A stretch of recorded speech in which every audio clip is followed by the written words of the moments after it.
കൊച്ചിയിലെ 3 സ്റ്റാർ ഹോട്ടലിൽ നിന്ന് ലഹരി സംഘം പിടിയിലായിരിക്കുന്നു. 17 ഗ്രാം MDMA-യുമായി 3 യുവാക്കളാണ് പിടിയിലായത്.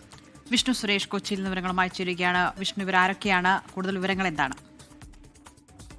Kochi dance of unit 4 SI വിനോദിന്റെ നേതൃത്വത്തിലുള്ള സംഘമാണ് ഇന്നലെ രാത്രിയോടുകൂടി തൃപ്പൂണിത്തുറയിലുള്ള ഒരു 3 സ്റ്റാർ ഹോട്ടലിൽ നിന്ന് 3 പേരെ ഇത്തരത്തിൽ MDMA-യുമായി പിടികൂടിയത്. ഇവരുടെ പക്കൽ നിന്ന് 17 ഗ്രാം MDMA-യാണ് പിടിച്ചെടുത്തത്.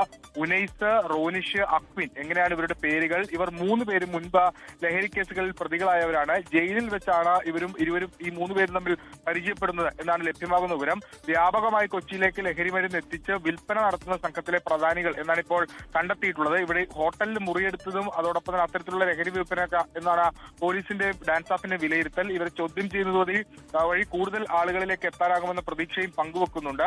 3 പേരെയും ഹിൽ പാലസ് പോലീസ് സ്റ്റേഷനിൽ എത്തിച്ചിട്ടുണ്ട്. ഇന്ന് തന്നെ റിമാൻഡ് ചെയ്യാനുള്ള നടപടിയിലേക്ക് കടക്കും. അതിനുശേഷം ഒരുപക്ഷെ ഇവരെ കസ്റ്റഡിയിൽ വാങ്ങി ചോദ്യം ചെയ്യും. നിരവധി കേസുകളിൽ പ്രതിയാണ് ഈ 3 പേരും. ദിൽന.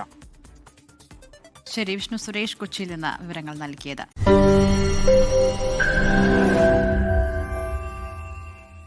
ലോകത്തെവിടെയായാലും ഏത് സമയത്തും 24 വാർത്തകളും ഓഗ്മെന്റഡ് റിയാലിറ്റി പാക്കേജുകളും എക്സ്പ്ലെയിനറുകളും വിശദമായി കാണാൻ ഞങ്ങളുടെ YouTube ചാനൽ നിങ്ങൾക്ക് സബ്സ്ക്രൈബ് ചെയ്യാം.